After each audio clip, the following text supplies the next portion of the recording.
The Mafia boss's son spat at all the nannies, but kissed this maid.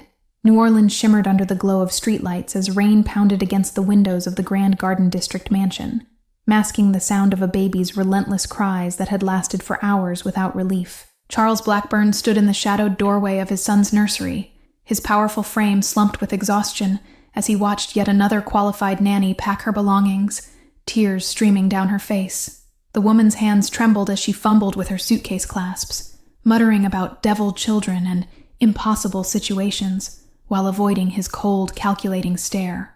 "That's the 5th one this month," whispered Gerald, Charles's most trusted advisor, his voice barely audible over the howling of both the storm outside and the inconsolable 18-month-old inside. "The other families are beginning to talk, boss. They say your son's behavior is a sign of weakness in your household." Charles's jaw clenched at the mention of potential weakness, his knuckles whitening as he gripped the doorframe, memories of his late wife's final moments flashing unbidden through his mind. She had died bringing their son into this world, leaving Charles with a legacy he couldn't control, and a void that grew wider with each passing day. Little Andrew's screams intensified, his small face red with exertion as he threw another stuffed animal against the wall with surprising strength for a toddler. No amount of expensive toys, expert childcare, or Charles's awkward attempts at comfort seemed to soothe the rage that burned within his son's tiny body. Outside the mansion gates, a young woman hurried through the rain, clutching a worn newspaper advertisement for a cleaning position at the notorious Blackburn estate. Her worn shoes splashed through puddles as she rehearsed her introduction, desperate for any job that would help pay for her grandmother's mounting medical bills. Dawn broke through heavy clouds as Charlotte stepped into the imposing foyer, her humble clothes still damp from the storm, as a stern-faced housekeeper listed her cleaning duties. The marble floors echoed with her footsteps as she followed instructions, completely unaware that her life was about to change forever. "Stay away from the West Wing," the housekeeper warned, her voice dropping to a whisper as distant wailing reached their ears. "That's where Mr. Blackburn's son stays, and he's already driven away every nanny in the parish. Not your concern. You're just here to clean." Charlotte nodded obediently, but found herself drawn toward the cries as she dusted the hallway later that morning, her heart aching at the sound of such raw distress. She paused outside the nursery door, momentarily forgetting her place as her hand reached for the ornate handle, turning it before she could reconsider.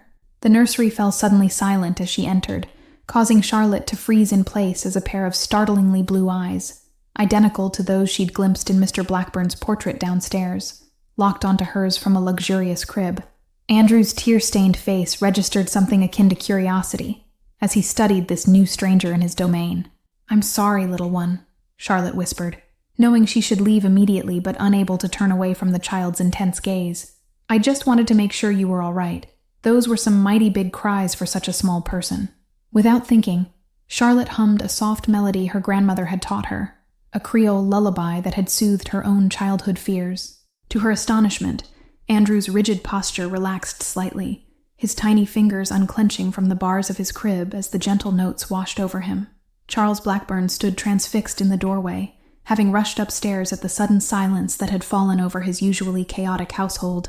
His dark eyes widened in disbelief as he witnessed his son reaching out toward the cleaning girl, a small smile transforming the boy's usually scowling face. "Who are you? And what are you doing in this room?" Charles demanded, his voice carrying the authority that made grown men tremble in the underbelly of New Orleans. Yet beneath the harshness lay a desperate note of hope that only a father at his wits' end could understand. Charlotte spun around, nearly knocking over an antique lamp as she stammered apologies, explaining her position as the new cleaning staff and how the baby's cries had drawn her in.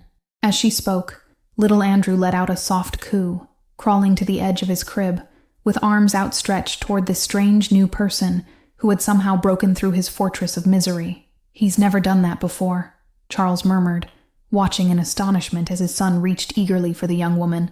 Charlotte stood frozen, torn between fear of punishment for overstepping and the undeniable pull of the child's silent plea for comfort. With a cautious glance at Charles, Charlotte approached the crib and gently lifted Andrew into her arms, holding her breath as she waited for the inevitable screams. Instead, the toddler nestled against her shoulder, his small fingers curling into her simple cotton dress as he released a contented sigh. "What's your name?" Charles asked, his voice softer now as he watched his son's eyelids grow heavy, with the first signs of peaceful sleep. The sight stirred something within him, a forgotten hope that perhaps his broken family wasn't beyond saving after all. "Charlotte Davis, sir," she answered quietly, still swaying gently with the now drowsy child. "My grandmother raised me on those old Creole lullabies. They always seemed to have a special kind of magic for soothing troubled hearts." Charles moved closer, studying this ordinary girl who had accomplished in minutes what specialists and nannies had failed to do for months. There was nothing remarkable about her appearance, no fancy education or impressive credentials, yet his son had chosen her above all others. "I'm offering you a new position, Miss Davis," Charles stated, his tone making it clear this was not a request, but a decision already made. "Double your current salary to become Andrew's caretaker, starting immediately." Charlotte's heart raced at the unexpected opportunity, thoughts of her grandmother's costly heart medication and their nearly empty pantry flashing through her mind. Yet beneath her practical considerations lay a genuine connection to the child, now sleeping peacefully in her arms. "I don't have any formal training with children," Charlotte admitted, gently stroking Andrew's soft curls as he sighed in his sleep. "Though my grandmother always said some people are born with a natural gift for understanding what little ones need when they can't find the words themselves." The morning light streamed through parted curtains as Charles observed this strange tableau, his fearsome reputation temporarily forgotten as he witnessed his son's first peaceful moments since birth. His business associates would never believe the notorious Charles Blackburn could be rendered speechless by something so simple as a sleeping child. A subtle change transformed Charles's usually intimidating presence as he stepped forward to brush a gentle finger across his son's cheek. "Whatever magic you possess, Miss Davis, I'm willing to pay handsomely for it, provided you understand that accepting this position means absolute loyalty to this household." The unspoken implications hung heavy in the air between them, a reminder of exactly who Charles Blackburn was, and the dangerous world he commanded beyond these nursery walls. Charlotte knew the rumors, everyone in New Orleans did, about his business dealings and the power he wielded with ruthless precision. Gerald appeared at the doorway, his expression shifting from surprise to calculated assessment as he took in the scene before him. "Boss, the gentlemen from the harbor have arrived for your meeting," he announced, his gaze lingering curiously on Charlotte and the sleeping child. "Tell them to wait," Charles replied without taking his eyes off his son, a decision that would have been unthinkable mere hours ago. "Miss Davis and I need to discuss the terms of her new employment as Andrew's nanny. This takes precedence." Charlotte felt the weight of her decision as she followed Charles to his study, still cradling the sleeping toddler against her chest. The ornate room with its leather-bound books and subtle hints of dangerous business ventures painted a stark contrast to her humble upbringing and simple values. "There's something you should know," Charlotte said softly as she settled into a chair across from the imposing desk. "I care for my grandmother who suffers from hypertension. I'll need to make arrangements for her care if I'm to live here." Charles nodded thoughtfully, tapping his fingers against the polished mahogany desk as he considered her words. "Your grandmother can move into the carriage house at the edge of the property, close enough for you to visit, yet separate from the main household affairs." Relief flooded Charlotte's face, quickly replaced by wariness, as she realized how easily this powerful man could rearrange lives to suit his purposes. She wondered what invisible strings might be attached to such generosity, even as Andrew snuggled closer in his sleep. "Why does he respond to me?" Charlotte whispered, voicing the question that hung between them. "Surely you've had qualified nannies with years of experience trying to connect with him." A shadow passed across Charles's face as he rose from his desk, moving to a cabinet where he extracted a silver-framed photograph hidden behind stacks of documents. "His mother had the same gift for Creole lullabies," he said quietly, placing the frame before Charlotte to reveal a beautiful woman with Andrew's eyes. Charlotte gasped softly at the resemblance between mother and child, understanding blooming as Charles continued in a voice rarely heard outside these private walls. "Marie was from the 9th Ward. We met when I was handling business there. Fell in love despite the complications it caused in my world." The photograph captured a laughing woman in a garden, her hands resting protectively over a pregnant belly, blissfully unaware of the tragedy that would soon claim her life. Charlotte felt the weight of this shared grief as Andrew stirred slightly in his sleep, his small hand reaching up to touch her cheek. "The pregnancy was difficult from the start," Charles continued, turning to gaze out the window at the garden his wife had once tended. "Complications during delivery took her from us. Sometimes I think Andrew somehow knows, feels the loss even without understanding it." Outside the study window, rain began to fall again, gentle drops that traced patterns down the glass like tears too long held back. Charlotte rocked Andrew gently, humming the lullaby once more, as she observed the tension in Charles' shoulders, the grief he kept locked away from his dangerous world. "Children understand more than we give them credit for," Charlotte offered softly, years of helping her grandmother raise neighborhood children informing her words. "Perhaps he's not angry, just lost and looking for someone who reminds him of what he's missing." Charles turned, studying Charlotte with new intensity, as thunder rumbled in the distance. "You remind me of her, not in appearance, but in spirit," he admitted, vulnerability showing through the cracks of his carefully maintained facade. "That kindness is rare in my world." A knock at the door broke the moment, Gerald appearing with an apologetic but insistent expression. "The harbor matter can't wait any longer, boss," he stated firmly, his eyes conveying the urgency that Charlotte could not understand but Charles immediately recognized.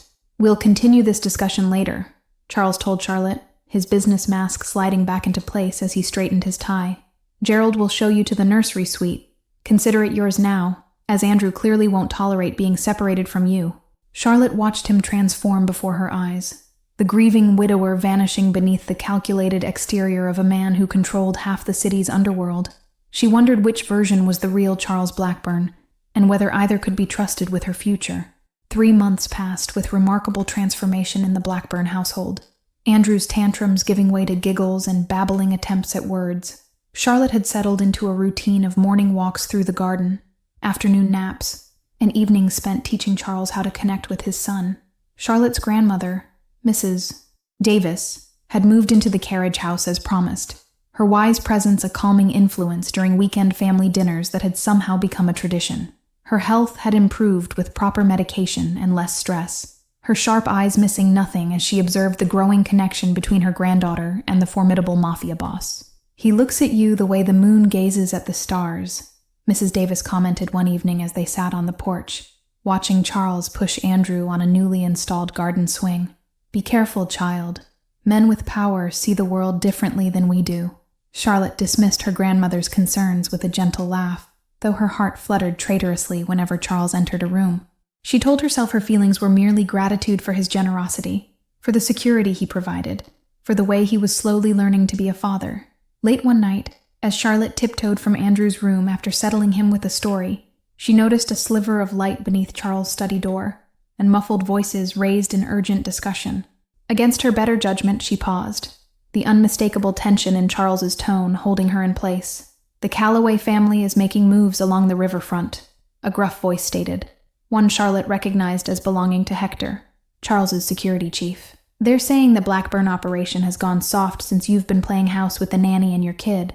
Charles's response came as a low growl, a reminder of the dangerous man who existed beneath the increasingly gentle father Charlotte had come to know. "Anyone who mistakes my family priorities for weakness will regret that miscalculation very quickly," he replied, ice-coating each syllable. The word family echoed in Charlotte's mind as she hurried back to her room, conflicting emotions swirling through her chest. She had never deluded herself about Charles's business dealings, yet somehow the reality of his world had remained at a comfortable distance, until now. Morning arrived with unexpected visitors, 2 men in expensive suits who eyed Charlotte with open curiosity as she entered the dining room with Andrew perched on her hip. Their conversation with Charles halted abruptly, leaving an uncomfortable silence broken only by Andrew's cheerful babbling. "Miss Davis, please take Andrew to the garden," Charles requested, his tone pleasant, but eyes conveying a clear message that she should leave immediately.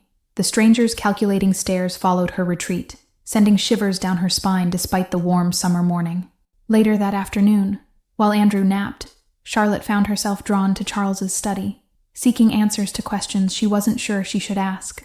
The room stood empty, but a folder lay open on the desk, photographs spilling across the polished surface. Surveillance images of her and Andrew in the park, at the local market, outside her grandmother's church. Her hands trembled as she examined the images, each one dated and annotated with comments about their routine, their vulnerabilities, their patterns of movement. A handwritten note in unfamiliar script at the bottom of one photo read, "The Blackburn heir and his caretaker.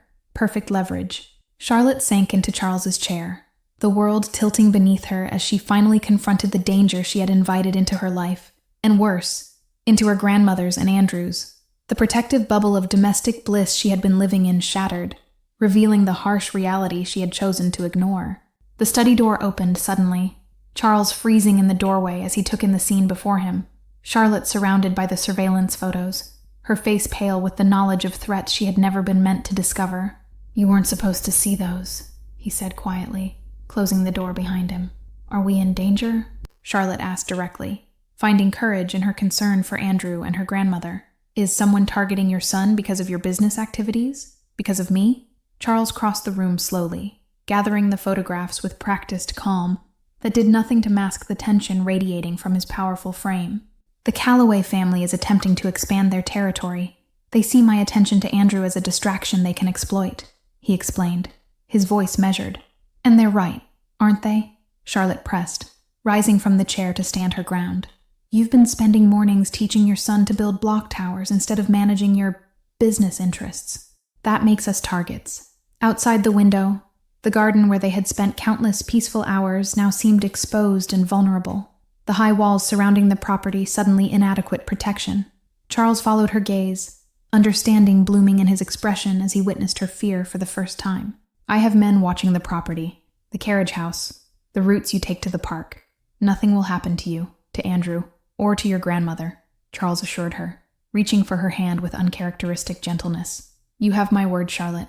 Something in the way he spoke her name, not Miss Davis, but Charlotte, sent warmth cascading through her chest despite the circumstances. She found herself stepping closer, drawn by the protective intensity in his eyes that went beyond employer concern or gratitude for Andrew's care. "We should celebrate Andrew's birthday next week," Charlotte suggested, surprising herself with the change of subject. "He's made so much progress, smiling, speaking a few words, connecting with you. Those achievements deserve recognition, regardless of outside threats."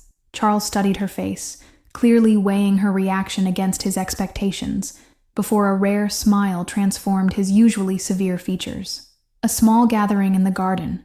Just us, your grandmother, Gerald, and a few trusted associates who've been asking to meet the boy who's changed the notorious Charles Blackburn."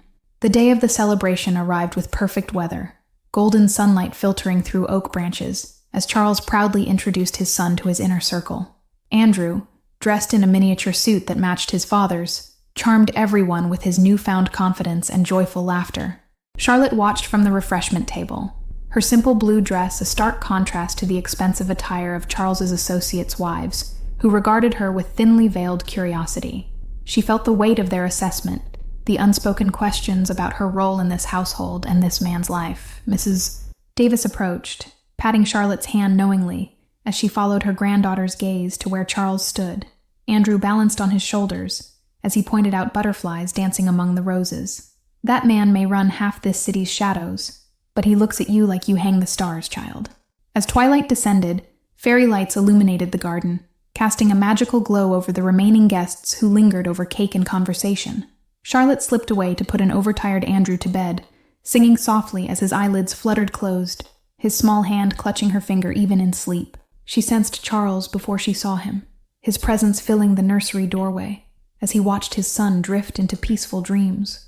"You've given him something I couldn't," he admitted quietly, stepping into the room to stand beside her. Security beyond armed guards, the kind that comes from feeling truly loved. The space between them seemed charged with unspoken feelings as Charles reached out, his fingers brushing a stray curl from Charlotte's cheek with unexpected tenderness. "And perhaps you've given me something similar," he whispered, his usual commanding presence softened in the nursery's gentle glow. "Mr.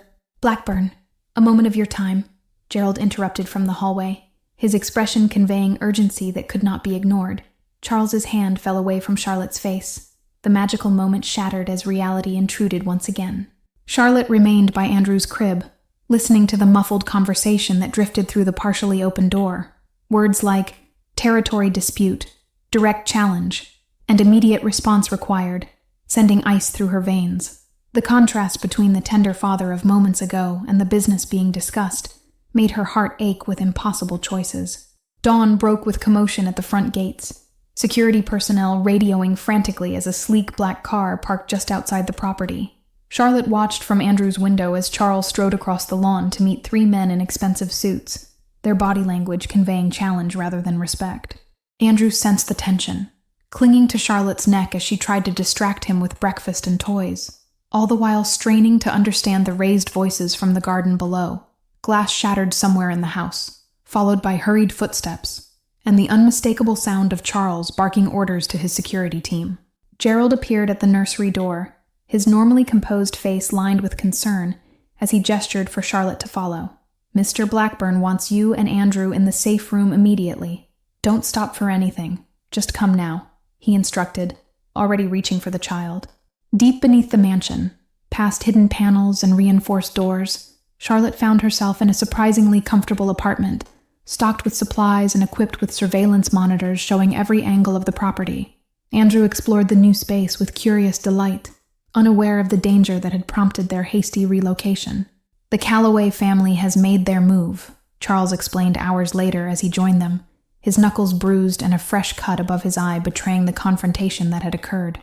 "They've demanded territory concessions and offered an alternative arrangement that I've refused to consider." Charlotte settled Andrew with blocks in the corner before turning back to Charles, her heart racing at the barely controlled fury in his expression. "What alternative arrangement?" she asked, though something in his eyes told her she already knew the answer to her question. Charles paced the confined space like a caged predator, power radiating from his tense shoulders as he struggled to maintain control.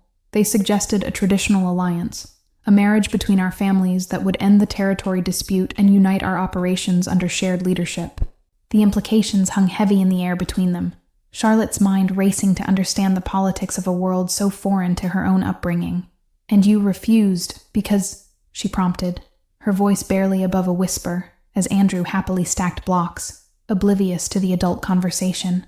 "Because I don't make decisions based on threats," Charles snapped, his temper flaring briefly before he regained control, softening as he noticed Andrew's startled expression at his raised voice. "And because there's only one woman I would consider bringing permanently into this household, into my son's life." Charlotte's breath caught as Charles crossed the room to stand before her, his expression transformed by vulnerability she had glimpsed only in rare, unguarded moments. "The Calloways have given me 24 hours to reconsider their offer before they escalate this conflict," he continued, taking her hands in his. "I need you to take Andrew and your grandmother to my property in the countryside until this situation is resolved," Charles instructed, his thumb tracing circles on the back of her hand. "I can't focus on eliminating this threat if I'm worried about your safety here in the city." Charlotte pulled her hands away, surprising herself with the strength of her resistance. "Running away solves nothing," she argued, years of watching her grandmother stand firm through hardship, fueling her courage. "Andrew needs stability, not another disruption to his finally peaceful life." "This isn't a negotiation, Charlotte," Charles countered, authority creeping back into his tone as he straightened to his full height. "The arrangements have already been made. You'll leave tonight under cover of darkness with my most trusted security detail." A memory flashed through Charlotte's mind, her grandmother's words about men of power seeing the world differently, as she recognized the impossible position in which she now stood. "And what happens when this conflict is resolved?" she asked quietly. "Will there not simply be another family, another threat, another reason to hide?" Charles fell silent, the truth of her words striking a chord he couldn't easily dismiss. Outside their safe room, his empire teetered on the edge of war, while inside, a simple nanny questioned the foundations of the life he had built with such calculated precision and ruthless determination. "Give me until morning," Charlotte requested, gesturing toward Andrew who had fallen asleep amid his blocks. "Let me think about what's best for him, for my grandmother, and then I'll tell you my decision." Night descended on the safe room, Andrew sleeping peacefully in a makeshift bed while Charlotte sat beside him, watching the rise and fall of his little chest. On the monitors, she could see Charles in his study, surrounded by his lieutenants as they planned strategies she didn't want to understand, for battles she wished weren't necessary. Morning arrived with Charlotte's decision already formed in her heart, though she knew it would not be easily accepted. She found Charles in his study, dark circles beneath his eyes, evidence of a sleepless night spent securing his business interests while his personal world hung in uncertain balance. "I won't run," Charlotte stated simply, standing tall despite the intimidating surroundings of Charles' power center. "Andrew deserves stability, and I refuse to teach him that fleeing is the answer to life's challenges. That's not the man I want him to become." Charles's expression darkened, hands braced against his desk as he processed her defiance. "This isn't about teaching life lessons, Charlotte. This is about survival." he growled, frustration evident in the tense line of his shoulders. "The Callaways won't hesitate to use you and Andrew to hurt me." Before Charlotte could respond, Mrs. Davis entered the study without knocking, her dignified presence commanding attention despite her small stature. "My granddaughter has always been stubborn when she believes she's right," she commented, moving to stand beside Charlotte with quiet solidarity. "Mrs. Davis, with all due respect, you don't understand the danger," Charles began, only to be silenced by the elderly woman's raised hand, and knowing smile that suggested she understood far more than he realized. "I was married to a man who worked the docks when the Irish and Italian families were carving up this city," she revealed, surprising both Charlotte and Charles with this glimpse into her past. "I know exactly what kind of danger follows men in your position, Mr. Blackburn." The revelation hung in the air as Charlotte processed this unknown chapter of her grandmother's history, the unspoken reason behind her cautionary words about powerful men. "Grandmother, you never told me," she whispered, understanding blooming about her grandmother's fierce protectiveness. "Some stories wait for the right time to be told," Mrs. Davis replied, her weathered hand reaching for Charlotte's. "My Jonah chose family over power when faced with a similar choice. That decision gave us 30 beautiful years together instead of a life looking over our shoulders." Charles watched the exchange with calculating eyes that gradually softened as comprehension dawned. "You're suggesting I have a choice beyond fighting or running," he stated. Not a question, but a realization that seemed to shift something fundamental in his demeanor. "Every man has choices, Mr. Blackburn. Even men who've convinced themselves the path of power is the only road available," Mrs. Davis confirmed, moving to the window to gaze at Andrew playing in the garden below, protected by armed guards who maintained a careful perimeter. "The question is what you value most." The security phone buzzed, interrupting the moment with news that representatives from the Callaway family had arrived at the property gates, demanding an audience to hear Charles's response to their ultimatum. The 24 hours had elapsed, forcing a decision that would reshape all their lives. "Take Andrew to his room," Charles instructed Charlotte, his voice calm despite the storm gathering in his eyes. "I'll handle this conversation, and then we'll discuss our next steps. All of us together, as a family should." The word family resonated through Charlotte's heart as she gathered Andrew from the garden, the child clinging to her with unusual quietness, as if sensing the tension surrounding them. Through the nursery window, she watched Charles stride across the lawn to meet the waiting delegation, his posture betraying nothing of his inner conflict. Hours passed with Charlotte and Mrs. Davis confined to the nursery suite, the house eerily quiet save for occasional muffled voices from downstairs. Andrew grew restless, refusing his lunch and crying for Papa, with heart-wrenching insistence that tested Charlotte's composure as she fought her own rising anxiety. Finally, as afternoon shadows lengthened across the room, the nursery door opened to reveal Gerald, his expression unreadable as he delivered Charles's message. "The boss requests your presence in the garden, Miss Davis. Alone, without Andrew or Mrs. Davis." The garden blazed with golden light as Charlotte made her way down the stone path, her heart pounding against her ribs with each step toward the gazebo where Charles waited. Gone were the Callaway representatives, the armed guards now positioned discreetly along the property perimeter rather than aggressively visible as before. Charles stood with his back to her, his silhouette sharp against the setting sun, as he gazed out toward the Mississippi River visible beyond the garden walls. Something in his posture suggested a man who had made peace with a difficult decision, the usual tension in his shoulders replaced by quiet resolve. "The Callaways have agreed to a truce," Charles stated without turning, his voice carrying on the evening breeze. "No territory exchanges, no marriage alliances, no further threats against this household or anyone in it." Charlotte approached cautiously, relief battling with suspicion at this too-perfect resolution. "What did it cost you?" she asked, knowing enough about Charles's world to understand that such concessions never came without significant sacrifice. When Charles finally turned to face her, Charlotte gasped at the transformation in his expression. Gone was the calculating crime boss, replaced by a man whose eyes held something resembling peace. "Everything," he answered simply, his hands reaching for hers with newfound gentleness. "I've dissolved my operations along the riverfront, surrendered control of the shipping interests, and withdrawn from the territories the Callaways sought," Charles explained, his thumb tracing patterns against her palm as he spoke. "By morning, the Blackburn crime family will exist only in New Orleans legend." Disbelief colored Charlotte's features as she processed his words, understanding the magnitude of what he had sacrificed. power built over generations, wealth accumulated through both legitimate and shadowy means, an identity that had defined him since boyhood. "Why would you give up your empire?" she whispered. Charles' gaze drifted toward the house where Andrew could be seen pressing his face against the nursery window, tiny hands waving excitedly at the sight of his father and Charlotte together in the garden below. "Because some treasures are worth more than power," he answered, his voice thick with emotion. "The legitimate businesses will continue. The shipping company, the real estate holdings, the nightclubs, providing more than enough to support us comfortably," Charles continued, a hint of his business acumen showing through as he outlined this new future. "But the other activities end today." Charlotte struggled to process this seismic shift. Years of warnings about men like Charles Blackburn, colliding with the transformation unfolding before her eyes. "Your associates agreed to this?" she questioned, knowing the dangerous men who had sat at his table would not easily relinquish their power and profit.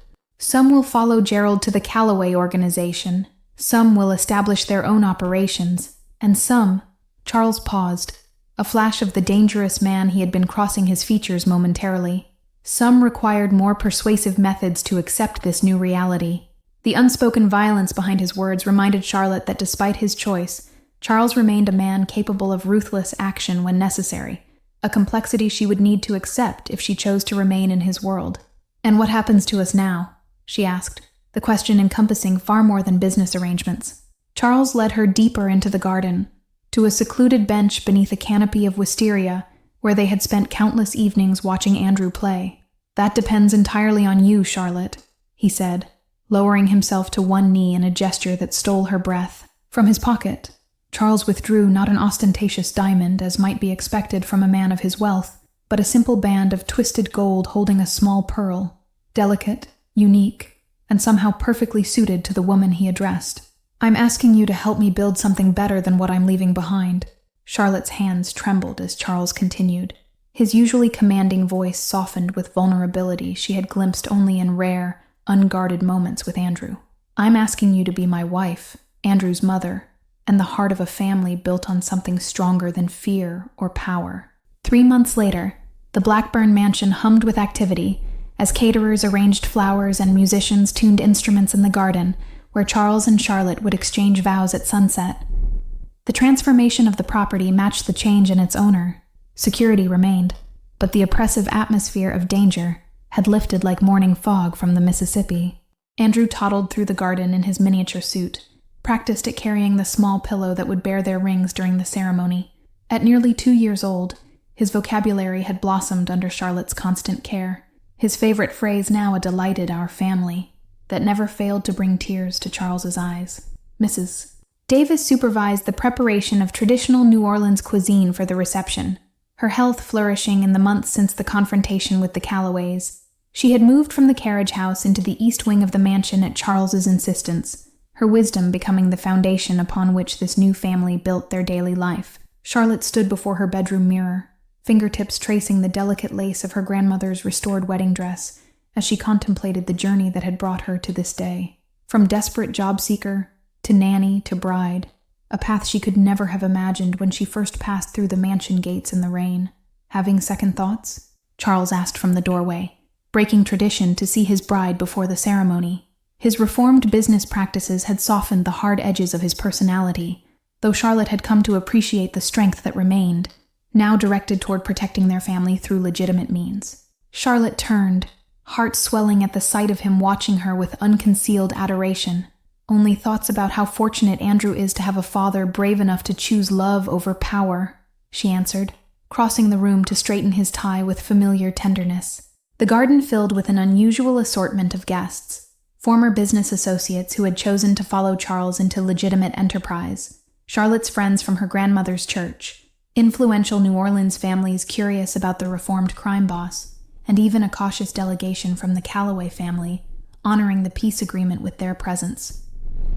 Gerald stood as Charles's best man, his loyalty having extended to following his boss into legitimate business, despite lucrative offers from competing organizations. He watched with uncharacteristic emotion as Andrew practiced walking down the aisle, the little boy who had inadvertently changed the course of New Orleans underworld history. "Are you ready to make honest people of us all?" Charles whispered against Charlotte's ear as they prepared to enter the garden, his hand warm and steady against the small of her back. The double meaning wasn't lost on either of them, his journey to legitimacy paralleling their path to becoming a true family. As the music began, and guests rose to their feet, Charlotte took her first step toward a future built on choices rather than circumstances, a deliberate life constructed from love rather than necessity. The setting sun painted the garden in shades of amber and gold, nature itself seeming to bless this unlikely union. Charles waited beneath an arch of white roses, his expression transforming with wonder as Charlotte approached on her grandmother's arm. Andrew broke protocol to run to them halfway down the aisle, tiny hands reaching up until Charles lifted him to complete their journey together, father, son, and bride approaching their future as one. "I never believed in second chances," Charles spoke softly as they exchanged vows beneath the New Orleans sky, his voice carrying to those gathered closest to them, until a simple lullaby and a woman brave enough to see beyond my reputation showed me that even the darkest paths can lead to light. The gathered guests watched in respectful silence, many of them witnesses to Charles's former life of intimidation and power, now seeing him transformed by love. Even the Callaway representatives exchanged meaningful glances, perhaps wondering if their own futures might hold possibilities beyond the endless cycle of territorial disputes and violence. A flock of white doves released at that moment circled overhead, their wings catching the last golden rays of sunset, a surprise arranged by Mrs. Davis, as a symbol of the peace that had finally settled over their lives. Andrew pointed skyward with delighted laughter, his innocent joy a reminder of why Charles had chosen this new path when standing at the crossroads of power and love. Charlotte's voice remained steady despite the tears glistening in her eyes, as she promised to stand beside him through whatever challenges their future might hold. "Not as the man you were, nor the man others expected you to be, but as the father and partner you choose to become each day," she vowed, her words an acknowledgement of the transformation they had witnessed in each other. Their first dance as husband and wife drew applause from even the most skeptical guests, Charles moving with unexpected grace as he held Charlotte close, whispering promises against her hair, while Andrew clapped delightedly from his grandmother's arms. The boy who once rejected everyone, now surrounded by a family created through choice rather than blood. As evening deepened into night, lanterns illuminated the celebration that continued long after Andrew had fallen asleep in his grandfather Gerald's arms, a symbol of trust that would have been unimaginable months before. Charlotte found Charles at the garden's edge, gazing toward the city lights with a contemplative expression that drew her to his side. "Any regrets about leaving your empire behind?" Charlotte asked, genuine curiosity in her voice as she slipped her hand into his, the gold band on her finger catching the moonlight. His answer came without hesitation, his arm drawing her close against the evening chill. "How could I regret trading fear for this?" Charles replied, gesturing toward their home where Andrew slept peacefully, where Mrs. Davis had found renewed purpose, where their future stretched before them unburdened by the shadows of his past. Some empires are built on power, but the strongest are built on love. Thank you all for following this story. If you're enjoying it, write in the comments where you're watching from, and don't forget to like, subscribe, and share the video, as your support